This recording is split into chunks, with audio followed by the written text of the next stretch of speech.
Bismillahirrahmanirrahim. Assalamualaikum warahmatullahi wabarakatuh. Alhamdulillahi rabbil alamin. Wassalatu wassalamu ala sayyidil mursalin wa ala alihi wa ashabihi ajma'in. Allahumma salli wa sallim wa barik ala Muhammadin wa ala alihi wa ashabihi ajma'in. Rabbi shrah li sadri wa yassir li amri wahlul 'uqdatam min lisani yafqahu qawli, amma ba'd. Teman-teman semuanya, sebelum kita mulai, mari kita sama-sama membaca doa majelis seperti biasanya. Semoga amal kita malam ini diberkahi oleh Allah Subhanahu wa taala. Bismillahirrahmanirrahim. Bismillahirrahmanirrahim. Allahumma inni a'udzu bika an adilla aw udall an azilla aw uzal aw adlima aw udlam aw ajhala aw yujhala alay azza jaruk wa jalla thana'uk wa tabaraka ismuk wa la ilaha ghayruk. Bismillahi amantu billah wa i'tasamtu billah wa tawakkaltu ala Allah wa la hawla wa la quwwata illa billah. Allahumma thabbit janani wa adiril haqqa ala lisani. Allahumma la tamna'na 'anil ilmi bimani' wa la tu'aqna 'anhu bi'a'iq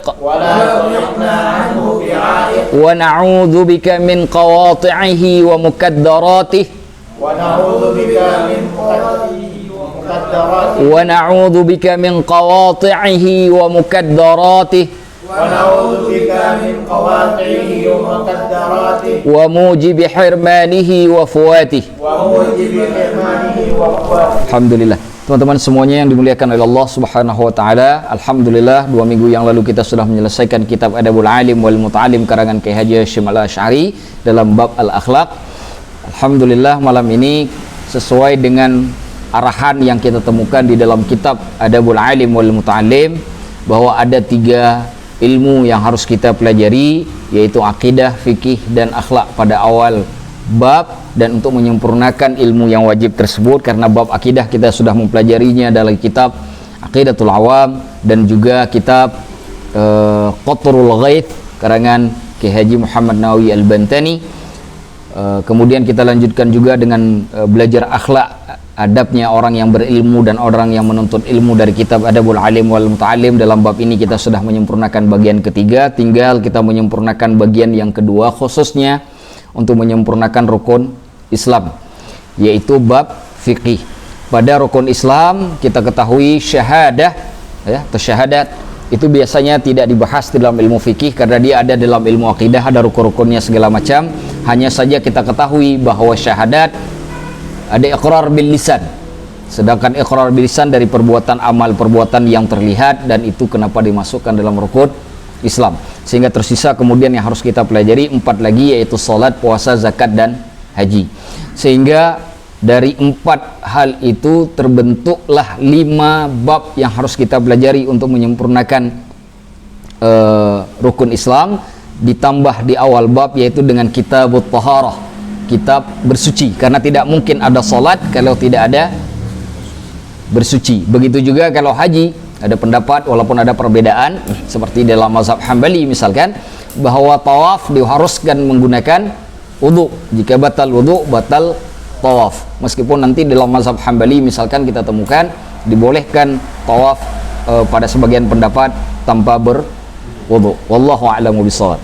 Teman-teman yang dimuliakan oleh Allah, sebelum kita memulai untuk belajar fikih dan sebelum kita mengenal kitab fikih yang akan kita pelajari, maka pertanyaan pertama yang akan kita tanyakan, ma huwal fiqh? Apa itu fikih? Dan ini dulu juga kita lakukan ketika kita awal belajar ilmu Aqidatul Awam. Jadi saya harap teman-teman untuk menyiapkan pulpen, menyiapkan buku tulis, akan banyak yang kita catat malam ini. Banyak sekali yang akan kita catat. Jadi saya berharap nanti pulpennya dicatat dengan cepat. Saya minta nanti satu orang papan tulis kalau sudah penuh langsung dihapus, kalau sudah teman-teman sudah catat, biar kita ganti, biar tidak terlalu lama menunggu. Karena ini akan banyak kita catat malam ini untuk mengenal fikih. Biasanya dulu saya menjelaskan atau mengenalkan fikih itu dari sisi definisi. Sekarang saya tambah pengembangannya supaya kita lebih mengenal tentang ilmu. Saya mulai begini. Setiap ilmu itu mempunyai kerangka dasar atau dasar yang harus kita ketahui. Setiap ilmu apapun itu. Seluruhnya dasar dari setiap ilmu itu ada 10. Kalau kita ketahui yang 10 hal ini, maka kita mengenal apa itu ilmu yang kita pelajari. Baik ilmu itu sudah dipelajari ataupun akan dipelajari, kita akan tahu manfaatnya, kita akan tahu mau kemana di bawah ilmu tersebut, bahkan kita tahu hukumnya di dalam pandangan agama, sehingga kemudian kita bisa berinteraksi dengan ilmu tersebut. Nah, apa 10 hal itu? Di dalam kitab Hasyiah ala Syarhis Sulam disebutkan oleh Muhammad bin Ali As-Sabban terkait dengan 10 dasar dari setiap ilmu dalam sebuah nazam yang bunyinya begini. Inna mabadi kulli fannin 10. Sesungguhnya dasar-dasar setiap ilmu itu ada 10. Al-haddu wal mawdu'u wa thumma thamarah. Batasan, objek dan juga faedah. Wa fadluhu wa nisbatun wal wadi'. Kelebihannya, hubungan yang dimiliki dan yang meletakkan ilmu tersebut. Wal ismul istimdadu wa hukmu syari'. Nama, pegangan dan juga hukum mempelajarinya. Wa masailun wal ba'du bil ba'd iktafa. Wa man daral jami'a haza syarafa. Yang terakhir, permasalahan-permasalahan di mana sebagiannya mencukupi sebagian yang lain, dan siapapun yang menguasai semuanya, maka dia sudah mendapatkan kemuliaan. Jadi disebutkan di sini ada 10. Saya ulangi. Inna mabadi'a fannin kulli fannin 10. Al-haddu wal mawdu'u thumma thamarah wa fadluhu wa nisbatun wal wadi' wal ismul istimdadu hukmu syari' wa masailun wal ba'du bil ba'd iktafa wa man daral jami'a haza syarafa. Kita tulis. Bismillahirrahmanirrahim. Disebutkan di dalam kitab Hasyiah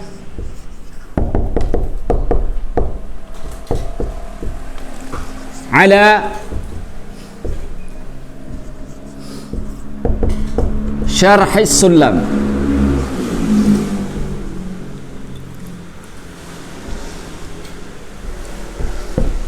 Kitab As-Sulam ini, sulam itu kalau di dalam bahasa Arab artinya tangga, sesuatu yang kita naiki. Sulam itu kitab ilmu mantik. Kitab ilmu mantik atau biasa disebut dengan bahasa Latinnya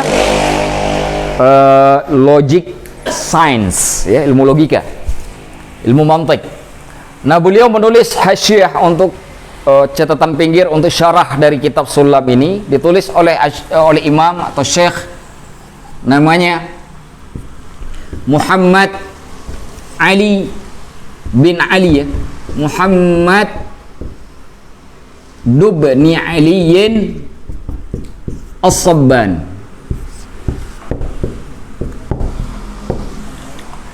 Ya, Muhammad bin Ali As-Sabban. Kata beliau, inna mabadi kulli fannin 10.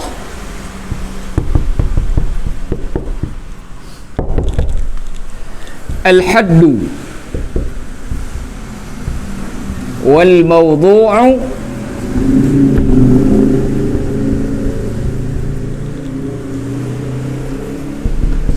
thumma thamarah.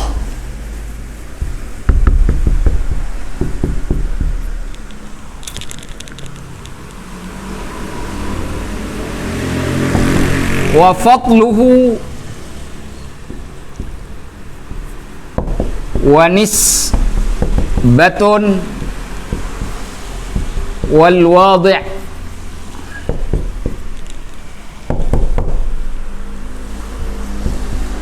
wal ismu al istimdadu wal ismul istimdadu hukmu syari'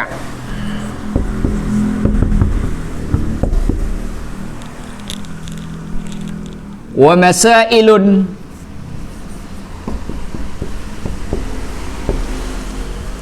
wal ba'du. Yang samping kalau enggak ini boleh ke belakang aja, nggak apa-apa, biar mudah. Bil ba'd ikhtafa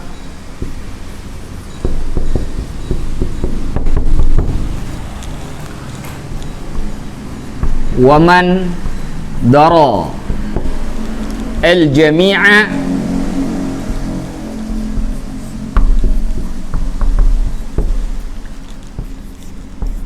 haza syarafa.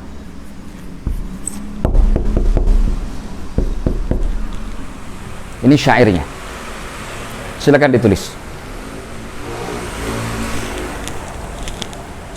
Inna mabadi, coba diperhatikan dulu biar nggak salah tulis. Inna mabadi kulli fannin asyarah, karena ini syair ya, disukunkan. Al-haddu wal mawdu'u thumma thamarah, disukunkan. Wa fadluhu wa nisbatun wal wadi' wal ismul istimdadu hukmu syari' wa masailun wal ba'du bil ba'd ikhtafa wa man dara al jami'a haza syarafa. Silakan ditulis.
Kalau sudah ditulis satu orang langsung hapus. Kalau teman-teman udah pada nulis ya. Terus sebentar, masa dihapus dulu.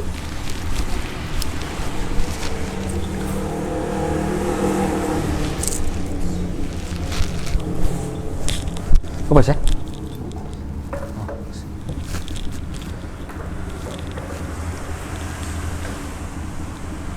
Yang ini nggak usah ditulis. Yang ini nggak usah. Ini aja.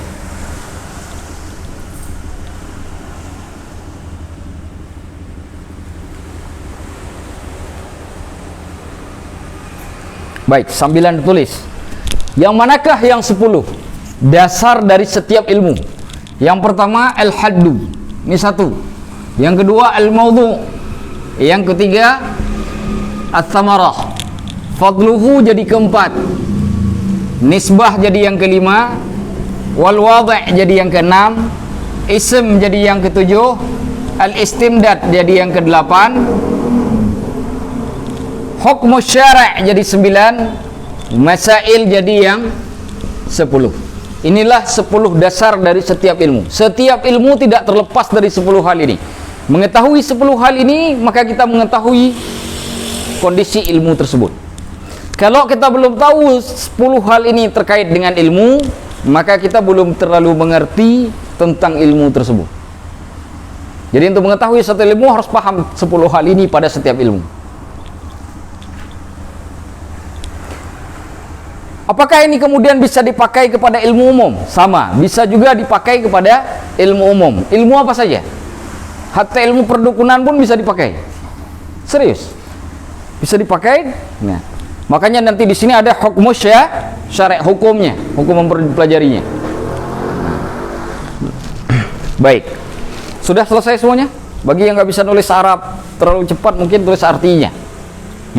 Kalau Dzulkarnain cepat deh. 6 tahun di pondok pesantren, masa nggak cepat? Masa harus ditambah 6 tahun lagi?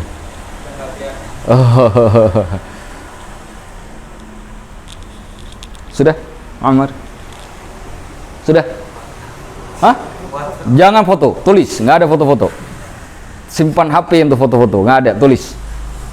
Kenapa kita sekarang jadi foto-foto sekarang? Foto saya aja, jangan foto itu.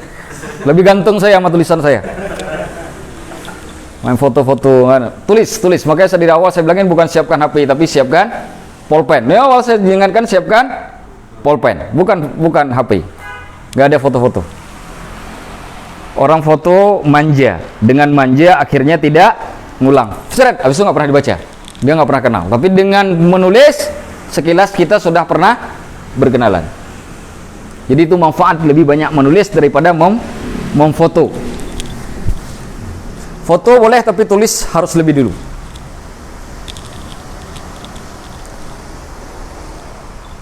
Wajib tulis.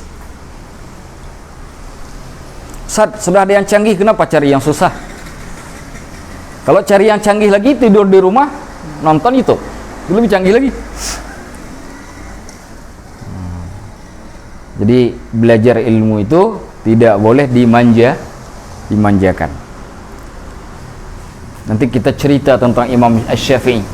Gimana Imam Asy-Syafi'i menuntut ilmu.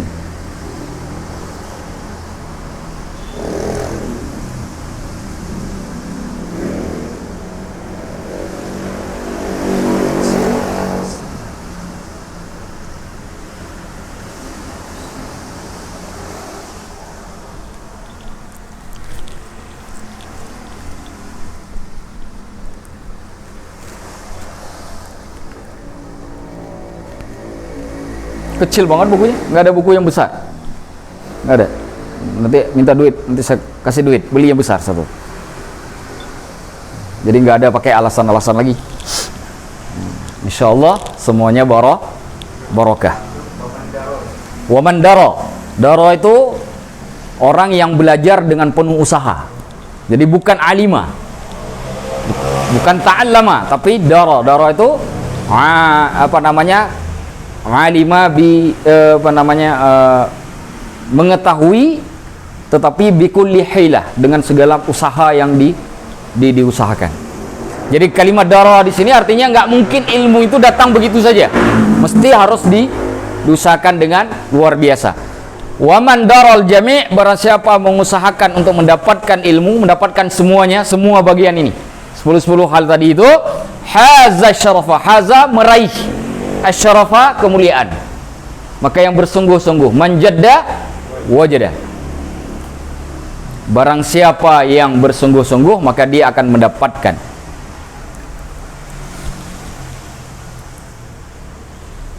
Waman kasala qata'a, yang malas terputus.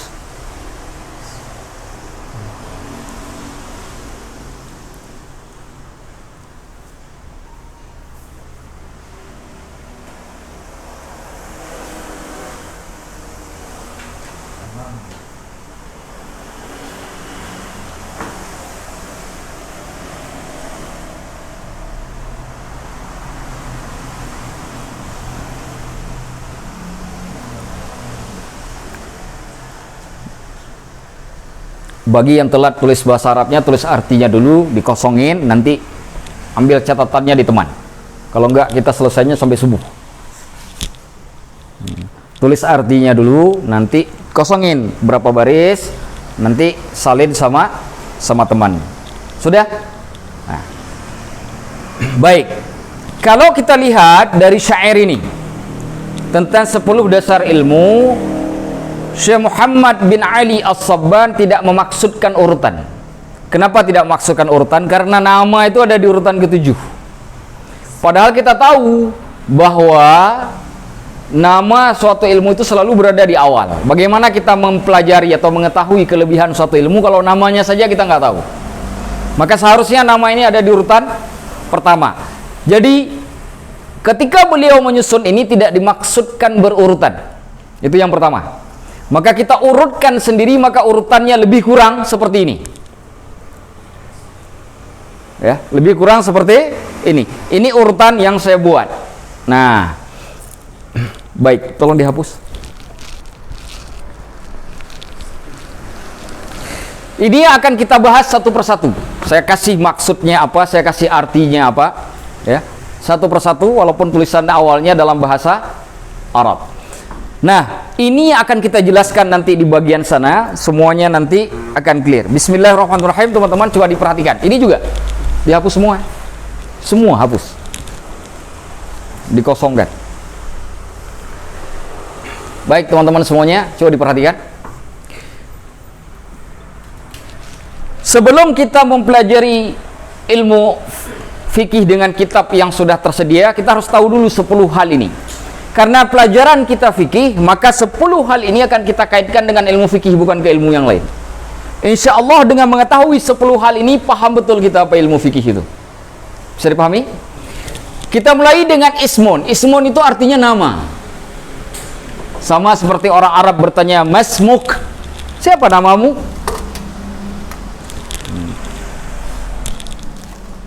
Nama. Ilmu yang kita pelajari ini namanya ilmul fiqhi. Ilmul fiqhi. Orang Indonesia menyebutnya ilmu fikih. Ada juga yang menyebutnya ilmu fikah.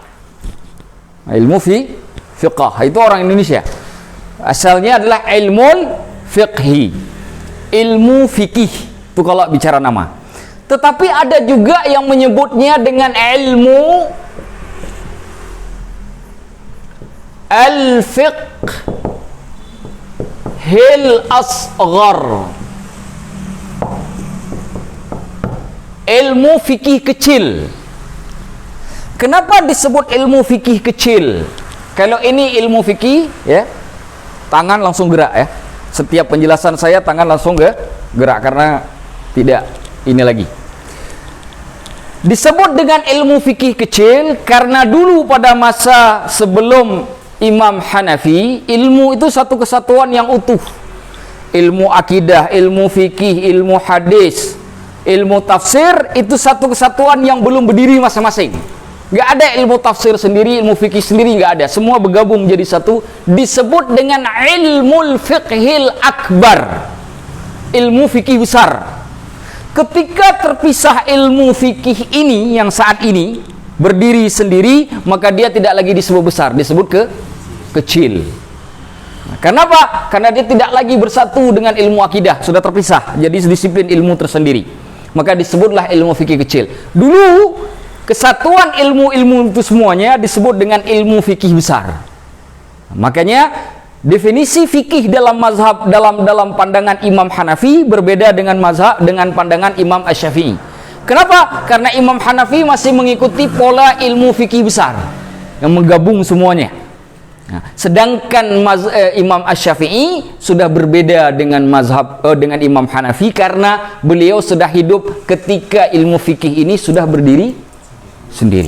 Bisa dipahami? Makanya kenapa dulu kalau kita lihat orang belajar fikih itu belajar hadis. Mana contohnya? Imam Asy-Syafi'i itu belajar ke Imam Malik. Belajar kitab Muwatta. Kitab Muwatta itu kitab hadis, tapi isinya fikih. Jadi kitab hadis dan kitab fikih bersatu, yang menunjukkan ilmu fiqhil akbar, ilmu fikih besar. Sedangkan ketika ilmu fikih ini berdiri sendiri, sudah ada catatan kitab salat, kitab apa lagi? Puasa, kitab zakat. Dulu nggak ada seperti itu. Dulu ngikut ke hadis. Ada kitab salat tapi isinya hadis. Sekarang tidak, ada pembahasan khusus. Hadis hanya dipakai untuk menjelaskan penjelasan yang ada di fikih. Sudah berdiri sendiri, maka disebutlah dengan ilmul fiqhil asar. Ada juga yang menyebutnya dengan ilmul furu'.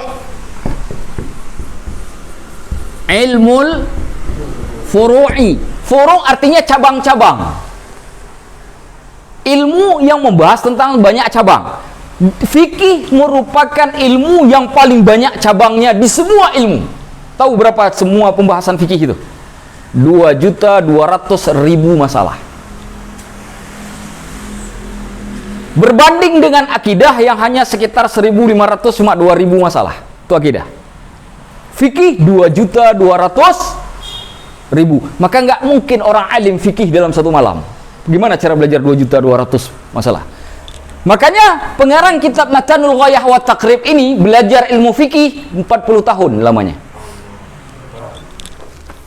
Maka aneh ada orang belajar fikih 1 tahun jadi ahli fikih.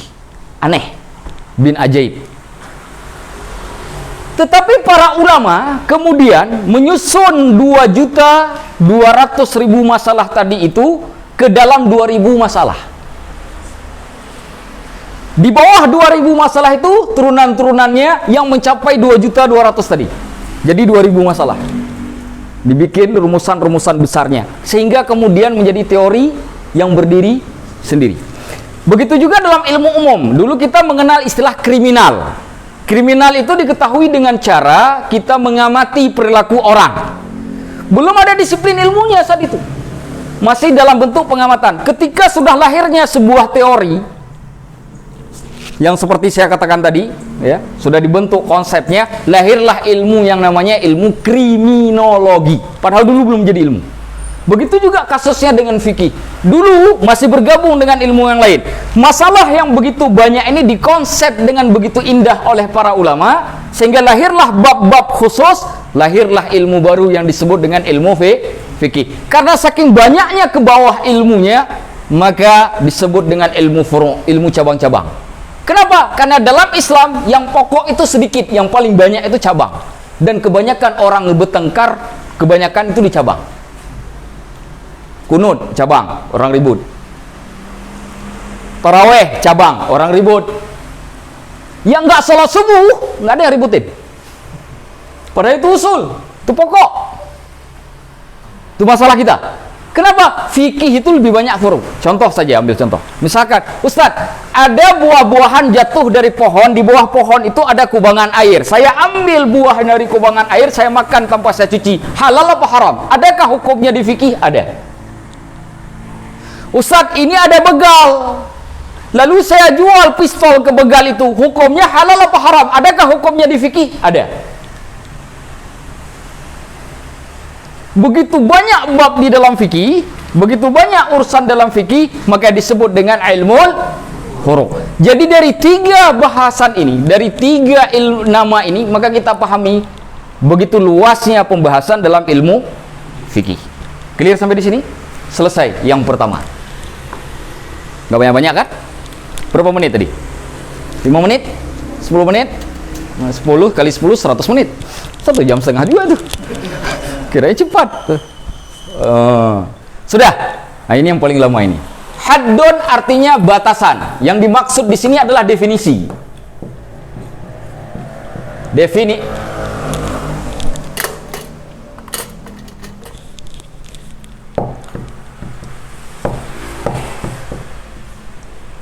Haddun artinya batasan. Ini maksud di sini adalah definisi.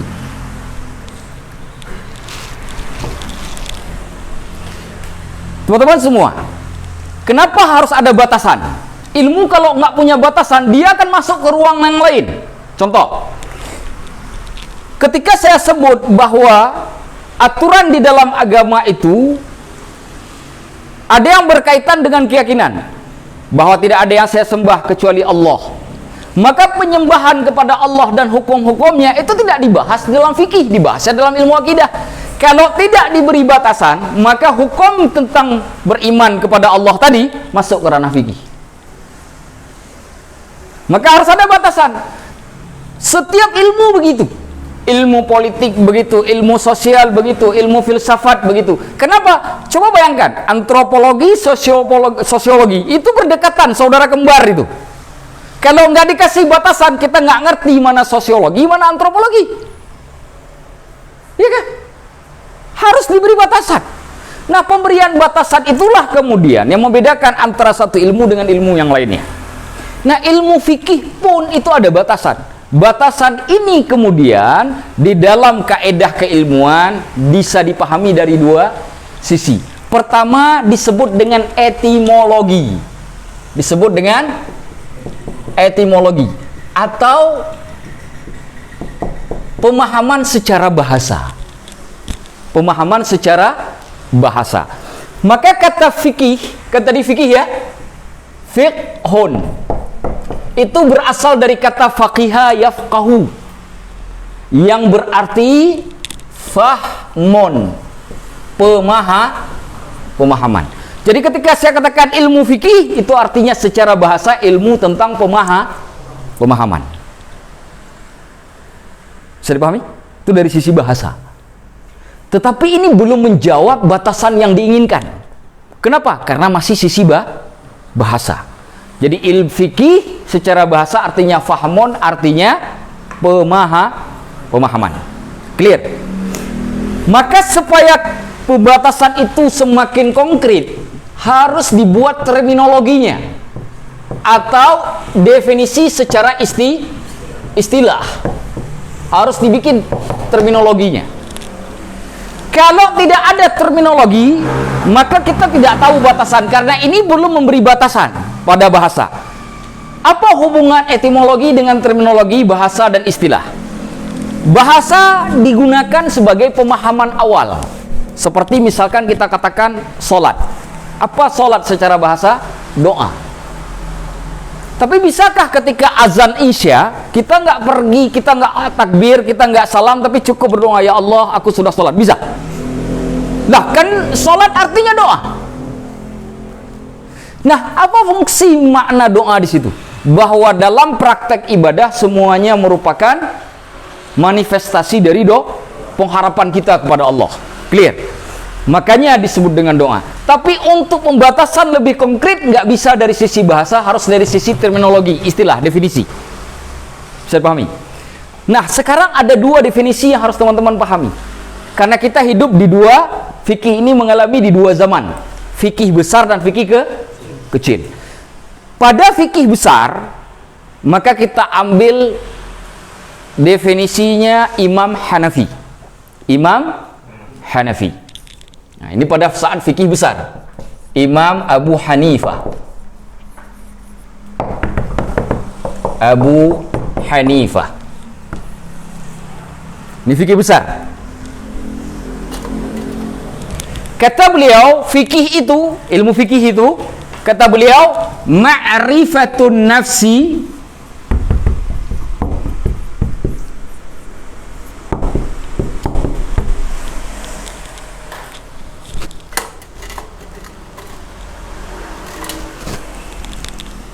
ma laha wa ma 'alaiha.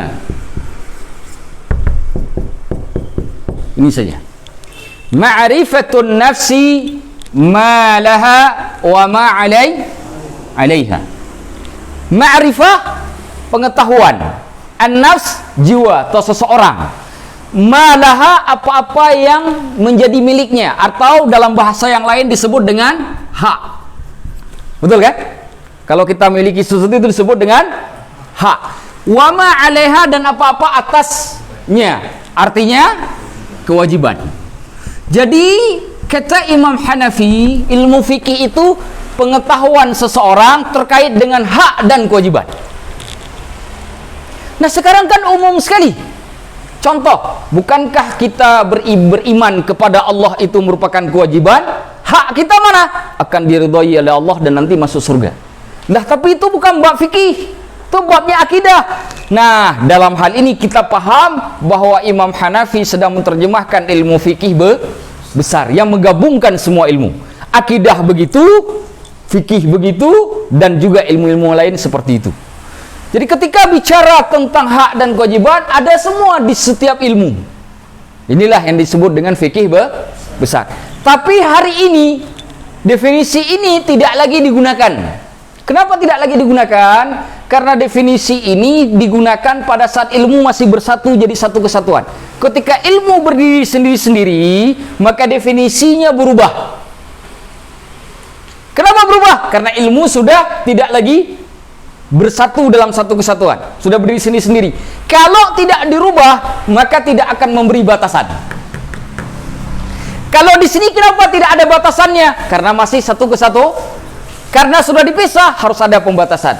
Maka lahirlah definisi yang kedua. Definisi yang kedua itu disebutkan oleh Imam Asy-Syafi'i.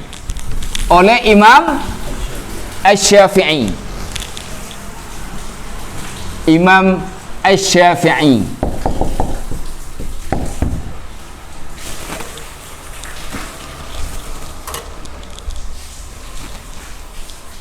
Apa kata Imam Asy-Syafi'i? Ini sudah. Nanti yang belum tulis lengkapi ya. Kata Imam Asy-Syafi'i, ilmu fikih itu al-ilmu. Dia adalah ilmu bil ahkami syar'iyyah,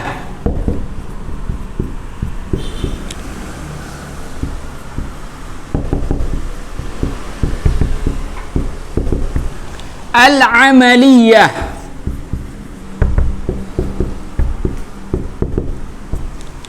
al-muktasab,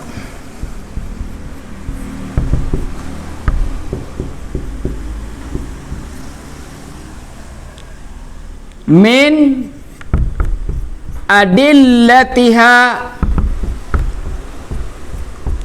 at-tafsiliyah.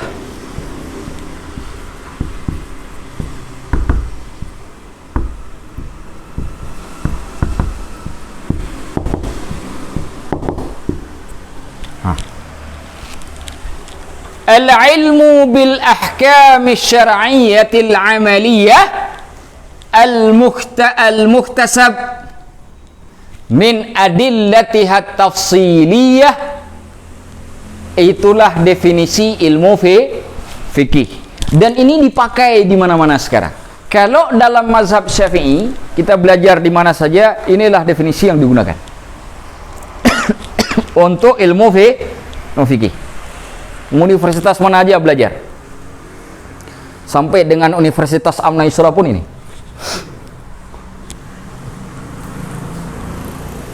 Sudah? Coba lihat. Ilmu bil ahkami, yang berhubungan dengan hukum-hukum.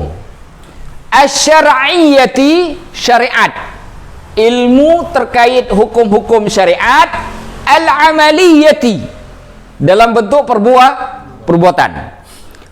Ilmu hukum-hukum syariat dalam bentuk perbuatan. Al-muhtasab, yang diperoleh, yang didapati, min, daripada adillatiha, dalil-dalilnya at-tafsiliyah yang terperinci. Saya ulangi. Ilmu terkait hukum-hukum syariat yang berhubungan dengan perbuatan yang diperoleh dari dalil-dalilnya secara terperinci. Sudah.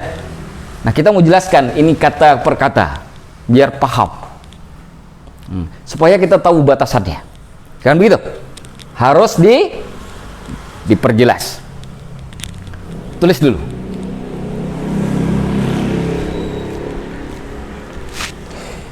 Kita mulai dari ilmu. Apa itu ilmu? Apa itu ilmu?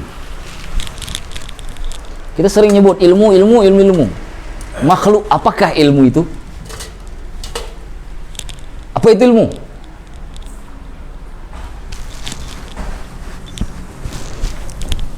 Apa itu ilmu? Pengetahuan. Apa itu ilmu? Cahaya.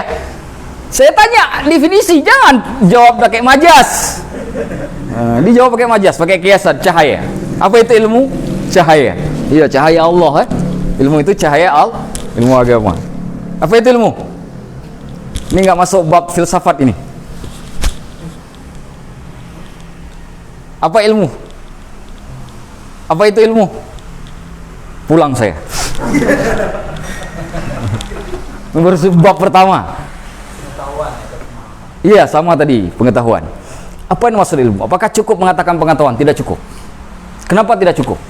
Karena itu belum melahirkan pemahaman tentang ilmu itu sendiri.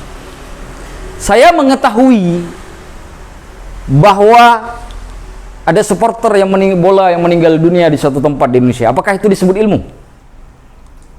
Belum. Tapi itu saya mengetahuinya. Saya tahu bahwa di Pamulang hujan deras. Saya nggak datang ke sana. Saya tahu meskipun saya ada di pasar Minggu. Pertanyaannya, apakah itu ilmu? Ilmu bukan? Bukan. Maka di sini bisa kita pahami pengetahuan itu bagian dari ilmu, tapi ilmu lebih umum daripada pengetahuan, lebih luas. Maka mengatakan pengetahuan saja terhadap ilmu belum cukup. Maka harus didefinisikan. Saya ambil dari kitab Syekh Wahbah Az-Zuhaili Al-Fiqhul Islami wa Adillatuh, fikih Islam dan dalilnya, karangan Syekh Wahbah Az-Zuhaili. Apa kata Syekh Wahbah Az-Zuhaili terkait dengan ilmu? Al-ilmu al-idraku mutlaqan alladhi yatanawalu al-yaqin wad-dhann.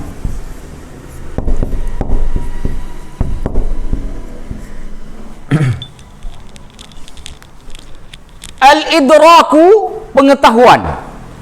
Tadi udah benar pengetahuan, tapi belum mutlaqan secara absolut. Pengetahuannya secara absolut. Kenapa harus disebut absolut? Karena untuk memetakan bahwa di Pamulang hujan itu belum ilmu. Tapi kalau saya katakan Pamulang hujan terjadi karena ada badai dari utara, pergerakan anginnya sekian, jadilah ilmu ilmu iklim, ya kan? Ilmu perikliman, baru itu disebut ilmu. Tapi kalau cuma saya katakan di Pamulang hujan, belum ilmu, karena belum absolut, belum mutlak. Sama seperti kriminal, kalau dia bertingkah begini ceratannya, ya sudah ada teorinya segala macam, ya sudah sesuai dengan fakta lapangan, maka sudah lahir maka fikih itu ilmunya mutlak. Makanya pembahasan di fikih dari atas sampai ke bawah ada semuanya. 2.200.000 masalah. Lengkap dengan baret-baretnya. Baret tentara aja nggak sebanyak itu. Gak ada ilmu di dunia ini sebanyak itu, nggak ada pembahasannya. Gak ada. Kenapa? Begitu banyak pembahasan dalam fikih, tergantung semakin banyaknya bertambah masalah. Semakin bertambah. Dulu nggak ada bayi tabung. Sudah ada bayi tabung. Maka Imam fikih nggak bicara bayi tabung. Karena zaman Imam Syafi'i belum ada bayi tabung. Maka butuh ulama zaman sekarang yang bicara bayi tabung. Masa Imam Hanafi tidak ada yang namanya bursa saham. Karena belum ada kantor bursa saham saat itu. Karena bursa saham sudah ada sekarang ini, maka dibutuhkan pemahaman baru, pencangkokan, cloning. Nggak ada zaman ulama-ulama mazhab, adanya zaman sekarang. Maka sudah ada hukum baru, MLM, ya kan? Semuanya itu hal-hal baru. Terakhir, uang digital, apa namanya? Kripto. Oh, apa namanya itu salah satunya? Bitcoin. Oh, ada yang main kayaknya. Langsung tahu. Harus ada hukumnya. Itu hal-hal baru yang kemudian harus melahirkan hukum. Maka karena fikih adalah mutlak absolut, dia punya prinsip dan kaidahnya. Walaupun masalahnya baru, tetap akan bisa melahirkan hukum baru. Karena absolut. Kalau ilmu atau pengetahuan tersebut tidak absolut, kita tidak tahu. Contoh, terkait dengan hujan di Pamulang. Ada yang bertanya, saya katakan di Pamulang hujan deras sekali. Saya tanya, kenapa hujan itu terjadi? Kalau saya jawab, ya karena Allah turunkan, itu belum jadi ilmu. Tapi kalau saya jelaskan secara teoritis, adanya pergerakan angin, karena angin utara, angin barat, angin apa tenggara, terserahlah apa, yang bergerak dengan kecepatan sekian, ya Allah alam bisawab. Misalkan ini, misalkan, jadilah itu suatu ilmu. Paham maksud saya? Paham? Jadi kalau ada orang bertanya begini, Ustadz, apa hukumnya bayi tabung? Lalu saya jawab, haram. Itu belum ilmu. Kenapa? Belum absolut. Tapi kalau saya jelaskan, pertama, kenapa itu menjadi haram? Karena hakikatnya kelahiran itu disebabkan oleh adanya percampuran sel ovum dengan sel sperma. Sel ovum dan sel sperma itu harus berasal dari pasangan yang sah. Keharaman karena ada stuntman yang masuk ke situ. Belum menikah, lalu digabung sperma sama ovumnya, dari laki-laki dan wanita yang tidak menikah, lahirlah bayi misalkan, maka jadi haram. Pakai kaidah ilmunya, kembali kepada dasar, itu baru disebut ilmu. Di mana kehalalannya? Karena ini sperma berasal dari suami yang sah, ovumnya juga berasal dari istri yang sah, dokternya amanah. Secara hukum tidak pembohong, tidak, kan banyak juga kan ada dokter begitu yang mau praktek misalkan. Ini enggak, amanah. Dia tidak akan mengganti sperma suami si perempuan ini dengan spermanya dia misalkan. Kan bisa saja itu dilakukan. Dia amanah. Maka posisi dalam kondisi seperti itu bayi tabung menjadi itu dijelaskan, sudah ada teori-teorinya. Nah, kalau cuma jawab haram, pulang ustadznya. Belum ilmu itu. Belum mutlakan. Paham? Alladhi yang yatanawalu mencakupi al-yaqina wadhan, keyakinan dan asumsi. Jadi dalam ilmu itu ada yang diyakin, ada juga yang bersifat asumsi. Bisa. Makanya ilmu ilmu cuaca nggak ada yang dinamanya kan besok pasti hujan, diperkirakan hujan, itu asumsi. Tapi tetap ilmu bukan? Ilmu. Jadi yakin dengan asumsi itu ada dalam bagian ilmu. Dalam fikih juga sama. Mana yakin? Apabila hukum tersebut ditetapkan berdasarkan hadis mutawatir, yakin. Kenapa? Karena hadis mutawatir diriwayatkan sekurang-kurangnya 10 orang di setiap level. Gak mungkin 10 orang yang sahih ini sengaja berdusta. Kalau enggak, mereka bukan orang yang sahih. Tapi ada hadis yang diriwayatkan oleh satu orang aja. Gak ada satupun di dunia ini yang meriwayatkan kecuali dia saja. Kita bertanya, ini kira-kira benar nggak dia satu orang? Karena nggak ada yang lain. Nah, tetapi perawi ini orangnya adil, orangnya kuat hafalan, orangnya soleh, ibadahnya luar biasa, gak pernah berbohong, gak pernah nyakiti makhluk Allah, bukan cuma manusia, semut aja dia gak sakiti. Semua ulama yang berbicara kepada dia dengan bahasa yang baik, tetapi dia satu orang, maka hukumnya di sini disebut dengan boni. Boni di dalam hukum hadis bisa benar, bisa hasan, bisa lemah. Makanya hadis ahad itu ada yang sahih. Mana hadis ahad yang sahih? Hadis yang boni, yang asumsi tadi, seperti innamal a'malu binniyat, itu hadis ahad, itu perawinya cuma satu, tapi itu hadis dipakai untuk ke pensyariatan niat, dipakai untuk pensyariatan niat. Masuknya bab yakin apa masuk bab boni? Bab boni. Jadi dalam fikih boleh yakin, boleh juga masuk boni, selama yang boni itu periwayatan hadisnya atau dasarnya itu sahih. Karena hadis yang boni, dalam hadis ahad, ya, yang diriwayatkan misalkan oleh satu orang di setiap tingkatan, atau dua orang di setiap tingkatan, atau tiga orang dalam setiap tingkatan, dia terbagi tiga, ada yang sahih, ada yang hasan, ada yang lemah. Kalau dia sahih ataupun hasan, dia boleh dipakai untuk menjadi dasar penentuan hukum. Ketika ada dasar penentuan hukum, maka lahir teori. Ketika lahir teori, lahirlah keistinbat hukum, keputusan hukum. Ketika lahir keputusan hukum, jadilah al-ilmu al-idraku mutlaqan. Ketika disebut al-idraku mutlaqan, jadi ilmu. Paham? Paham yang saya maksudkan? Kalau nggak paham, angkat tangan. Jangan ini, jangan ragu-ragu. Ada yang paham? Ada yang paham, saya tanya, bukan ada yang nggak paham. Ada yang paham. Berarti semuanya saya anggap nggak paham. Karena kalau ditanya ada yang nggak paham, pasti nggak jawab. Makanya saya tanya, ada yang paham? Apa Haris? Definisinya tadi ada kata-katanya itu enggak? Yang mana? Itu untuk pengetahuan secara absolut yang mencakupi hal-hal yang yakin dan asumtif. Hal yang yakin artinya apa? Mutlak, nggak lagi diragukan, sepakat semua begitu. Salat subuh 2 rakaat, mana ada lagi yang menjadi dhoni itu, ya kan? Dan periwayatan hadis tentang itu hadisnya mutawatir, tapi ada yang bab dhoni, kayak innamal a'malu binniyat tadi, karena hadisnya diriwayatkan oleh satu perawi, dia nggak boleh melahirkan keyakinan. Kenapa? Kalau lahir keyakinan, masa perawi hadis sebanyak itu cuma satu yang meriwayatkan? Ya kan? Masa segitu cuma satu? Maka disebut dhoni.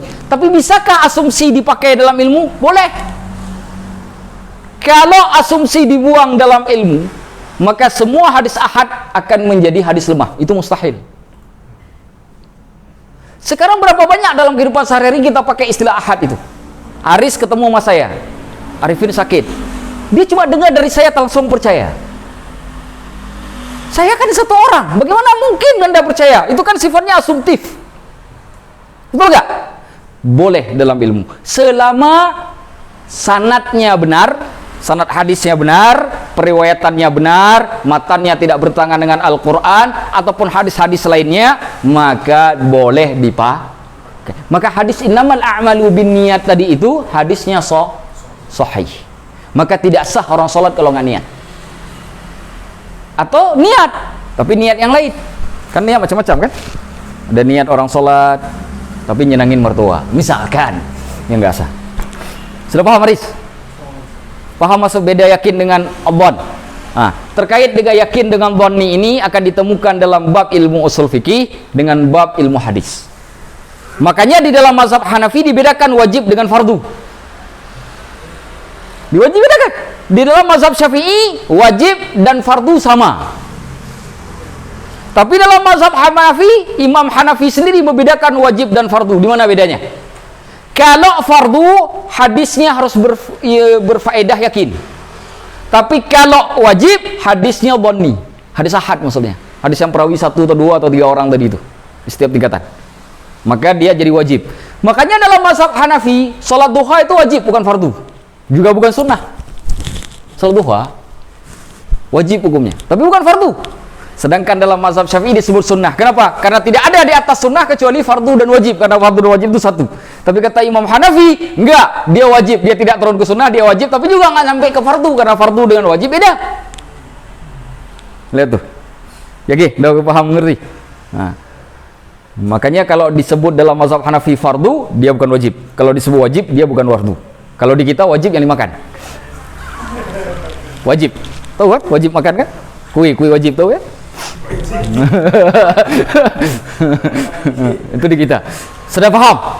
Saya ulangi sekali lagi. Yang dimaksud dengan ilmu pengetahuan secara absolut yang mencakupi yakin dan dhani. Yakini dan dhani. Yakin kalau di dalam ilmu hadis diikuti dengan hadis mutawatir, dhani dengan hadis ahad. Sudah paham ya? Kenapa? Karena ilmu fikih berhubungan dengan ilmu hadis. Gak mungkin ada ilmu fikih kalau nggak ada dalil. Ya kan? Bukan seperti ilmu industri. Ilmu industri nggak pakai qala Allah Ta'ala fil Quran, nggak ada. Ya kan? Kecuali mencari asbab al-ayat al-kauniyah, menghubungkannya dengan tanda-tanda kebesaran Allah dalam alam semesta. Nah, tapi nggak dijadikan dasar qala Allah Ta'ala. Kenapa ini besi harus dibelahnya seperti ini? Qala Allah Ta'ala. Nggak ada itu. Ya kan? Tetapi ilmu fikih nggak bisa kalau nggak ada qala Allah dan qala Rasulullah sallallahu alaihi wasallam. Bisa dipahami maksud saya? Bisa dipahami? Nah. Itu baru terkait dengan ilmu. Hapus. Yang kedua, kita pindah ke bagian yang kedua. Yang kedua, al-ahkam.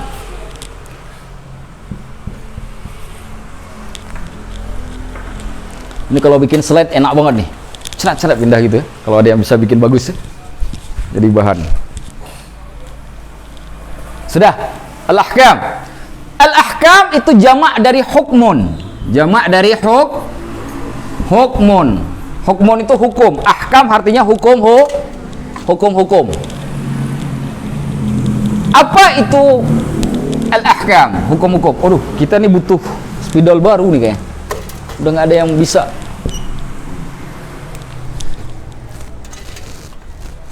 Ada yang baru sih? Ya? Bisa.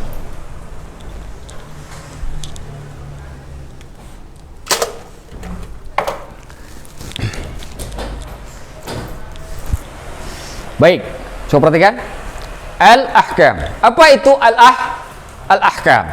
Apa itu hukum? Apa itu hukum? Kesimpulan. Ketetapan. Apa itu hukum? Hukum nggak tahu apa? Oh iya, saya kan anak teknik industri. Orang sekarang jawabannya kan begitu. Apa hukum? Peraturan. Apa itu hukum?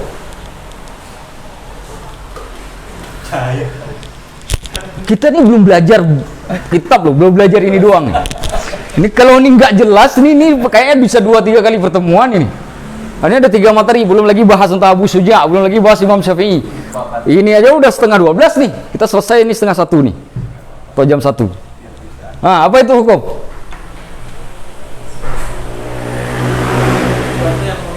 Suatu yang mengikat. Apa itu hukum? Nggak apa-apa. Begini, salah nggak jadi masalah, saya sudah berusaha. Tapi jangan asal-asalan juga. Kata Ustaz, nggak apa-apa salah, asal-asalan. Ya, apa itu hukum? Cahaya. Hukum cahaya. Itu asal-asalan itu namanya. Nah, harus pakai logika, harus pakai. Apa itu hukum? Apa itu hukum? Aturan. Hah? Aturan. Hukum itu aturan. Itu salah. Karena peraturan itu ditetapkan berdasar hukum. Jadi hukum bukan sama dengan peraturan. Di dalam kaidah fikih, dalam ilmu fikih, yang dimaksud dengan hukum, ini dia.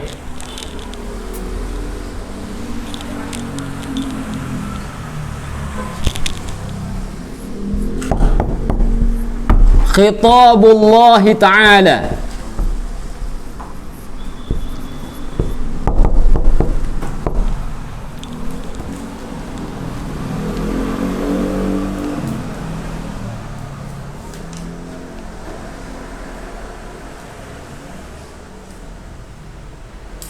Sudah, Syekh.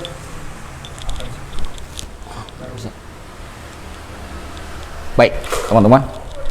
Nah, perhatikan. Khitabullahi al-muta'alliqu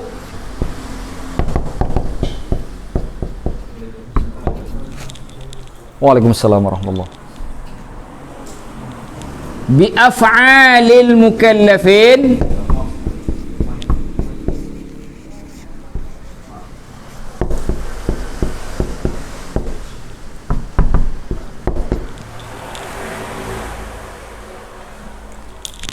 iqtidaan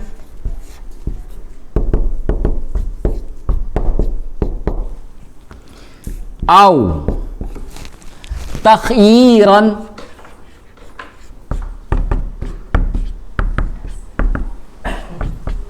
au wad'an. Kelihatan? Kelihatan? Tulisannya kelihatan? Silakan ditulis.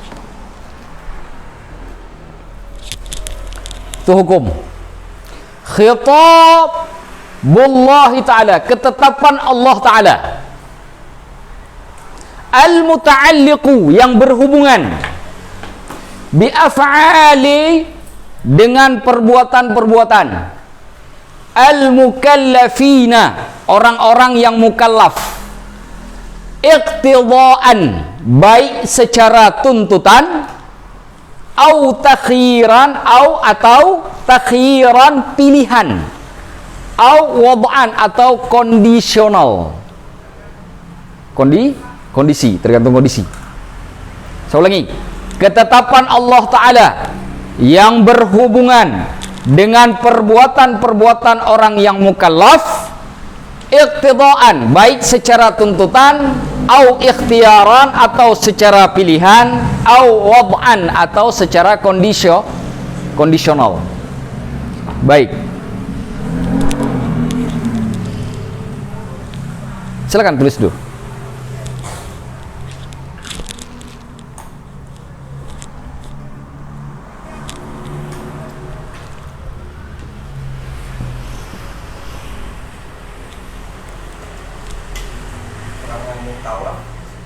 Orang-orang yang mukallaf, iqtidaan, baik secara tuntutan atau pilihan atau kondisional.